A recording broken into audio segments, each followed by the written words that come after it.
Assalamualaikum warahmatullahi wabarakatuh. Perkenalkan, nama saya Merianti, Standbook Q1A11982, kelas ITPB 2019. Pada kesempatan kali ini, saya ingin memaparkan tentang pemanfaatan mikroalgae atau Glacialia dan Gelidium pada pembuatan agar-agar swallow globe brand. Sekarang kita akan membahas tentang mikroalga, Glacialia, dan Gelidium. Mikroalga merupakan mikroorganisme bersel tunggal yang memiliki pigmen dan dapat melakukan fotosintesis untuk memproduksi makanan dan oksigen. Ukurannya sangat beragam, dari 1 hingga 50 mikrometer, dengan bentuk yang bervariasi seperti bulat, oval, memanjang, dan menyerupai rantai. Berikut adalah penampakan dari mikroalgae. Lanjut di pembahasan Glacialia. Glacialia merupakan jenis alga merah yang dapat dijumpai hampir di semua perairan tropik. Berperan besar dalam bidang industri dan farmasi, di antaranya dalam pembuatan agar-agar. Banyak dijumpai pada kedalaman kurang lebih 3-12 meter. Berikut adalah penampakan dari Glacialia atau yang sering disebut dengan rumput laut. Lanjut di pembahasan Gelidium, yaitu genus alga merah taloid yang terdiri dari 124 spesies. Anggotanya dikenal dengan sejumlah nama umum. Spesimen bisa mencapai ukuran sekitar 2-40 cm.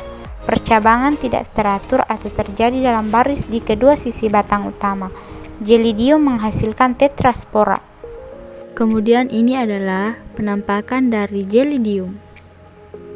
Nah, sekarang kita ingin membahas tentang mikroalgae penghasil agar, yaitu Glacialia confervoides, Gelidium amanzi, dan Gelidium cartilagineum merupakan jenis mikroalgae yang digunakan sebagai sumber utama pengolahan agar, di samping beberapa jenis algae merah lainnya.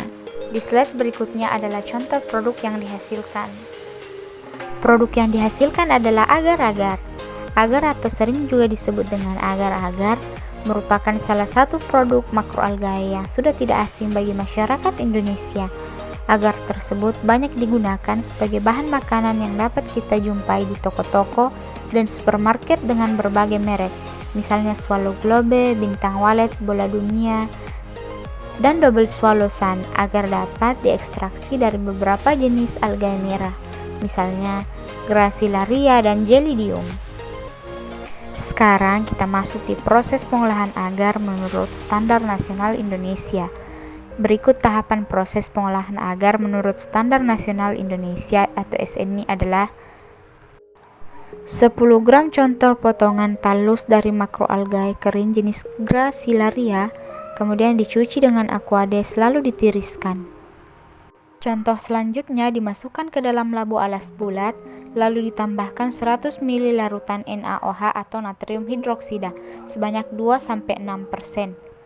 Labu alas bulat dilengkapi dengan pendingin untuk melakukan refluks di atas pemanas listrik pada suhu 90 derajat Celcius selama 1-2 jam.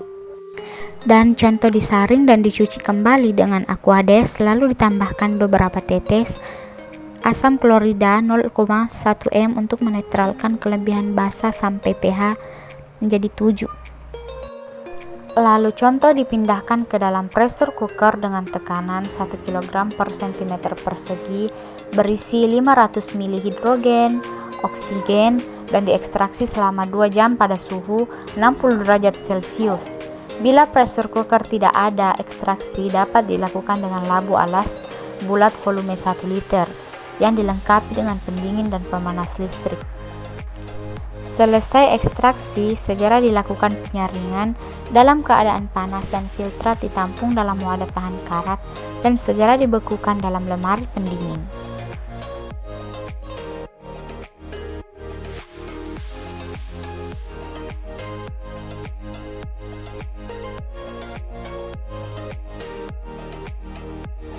Nah, cukup sekian pembahasan dari pemanfaatan mikroalga. Semoga bermanfaat bagi kalian yang menonton dan Mohon maaf jika masih banyak kekurangannya. Saya ucapkan terima kasih. Assalamualaikum warahmatullahi wabarakatuh.